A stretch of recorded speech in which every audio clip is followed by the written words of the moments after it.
Alors, au numéro 7 de la page 136, section 3.2 de votre livre Option Sciences, il y a un numéro là, un peu complexe. On dit « Lors de l'oxydation d'un morceau de fer en présence de dioxygène, on remarque que la masse diminue graduellement. Si le morceau de fer pesait initialement 100 grammes, quelle sera sa nouvelle masse lorsque 1,2 litre de dioxygène aura réagi aux conditions ambiantes? » Donc, ici, en fait, là, il y a l'information qu'on a ici, le 100 grammes, c'est un leurre. En réalité, là, on pourrait être amené à penser qu'il y a 100 grammes de fer qui a réagi, mais c'est pas le cas.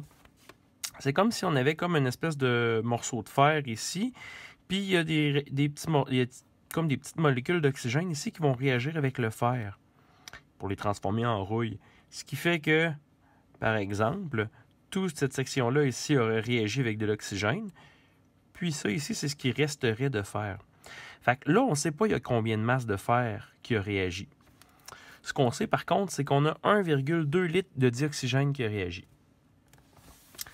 Fait que, en fait, là, avec mon 1,2 litre, ce qu'il faudrait que je fasse, c'est trouver mon nombre de moles d'oxygène que ça donne, cette information-là. Donc, tu sais, je sais que c'est un problème de stöchiométrie. Donc, dans mes problèmes de stöchiométrie,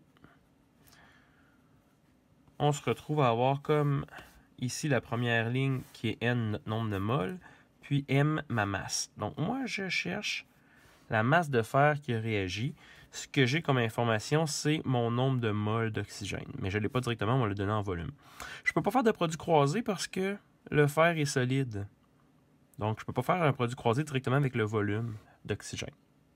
Bon, fait que premièrement, ce qu'on va faire, on va déterminer le nombre de moles d'oxygène.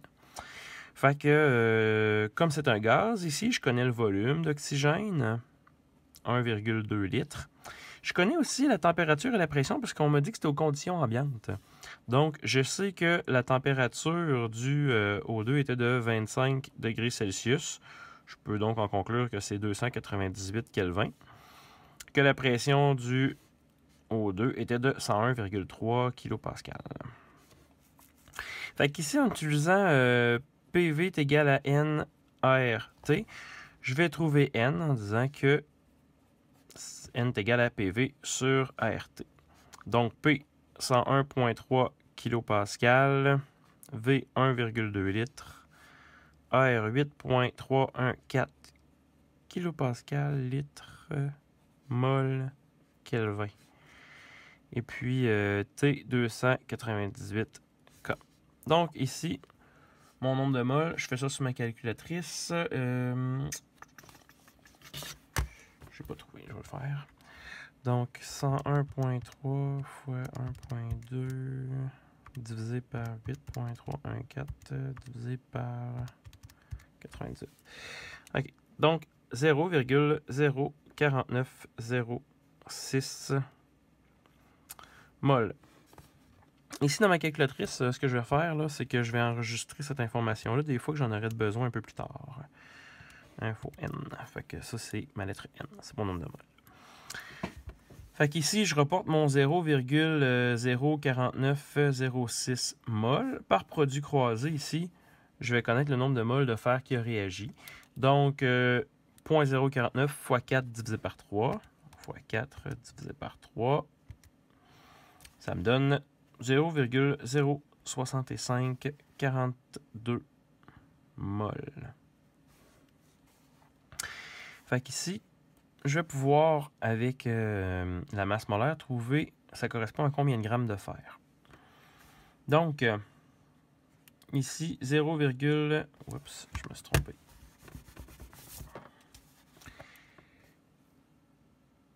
« 0,06542 mol de fer fois la masse molaire du fer, je vais la trouver dans le tableau périodique, là. Et puis,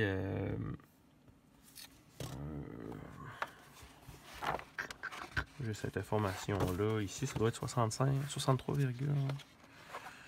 ça c'est le cuivre, il me semble. 55,85. On a cette information-là ici. 55,85 grammes par mol. Ici, là, c'était pour la masse du fer.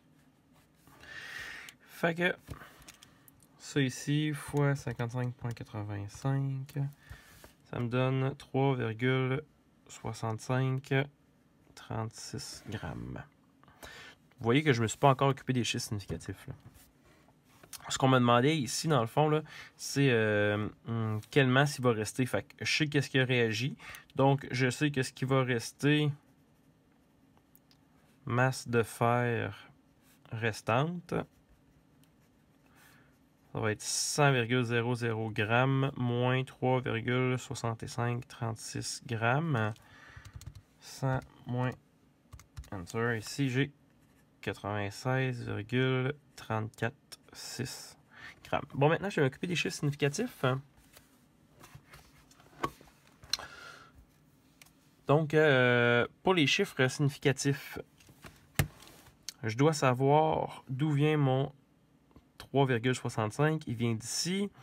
Ça ici, ça vient de là, de mon nombre de moles de fer. Mon nombre de moles de fer, je l'avais obtenu ici à partir de mon nombre de moles d'oxygène. Puis mon nombre de moles d'oxygène ici, je l'avais obtenu par PV est égal à NRT. Dans PV est égal à NRT, ici, la pression puis la température, ben, ils n'ont comme pas été mesurés de ce qu'on peut voir, ou du moins on ne connaît pas la précision. Fait que la seule information qu'on a pour les chiffres significatifs, c'est le 1,2 litres. Fait qu'avec mon 1,2 litres, j'ai deux chiffres, ici c'est une multiplication-division, j'ai deux chiffres significatifs. Donc ma réponse ne pourra pas avoir plus que deux chiffres significatifs. Donc ici, deux chiffres significatifs. Bon, avec mon 49, ici j'ai fait un produit croisé, c'est multiplication-division, donc deux chiffres significatifs seulement, donc 65. À partir de là, j'ai obtenu ma masse de fer. Donc, comme ici, c'est encore une multiplication. Hein, ça, c'est à deux chiffres significatifs. Si ça en a 4, mais on s'en fout. Ben, ça en a 4. Ça pourrait en avoir 4, mais on a dit que les masses du tableau périodique, là, on ne les comptait pas pour les chiffres significatifs. Fait que j'ai deux chiffres significatifs ici, deux chiffres significatifs là. Comme j'en ai deux ici, j'en ai deux là. Et puis là, c'est une soustraction. Fait comme on a une soustraction, ce qui est important, c'est la précision. Donc ici, j'étais précis au centième, mais ici, je suis seulement précis au dixième. Donc ma réponse devrait être arrondie au dixième, puisqu'on arrondit toujours avec la donnée la moins précise. Et donc, 96,3 grammes, c'est ce qui reste.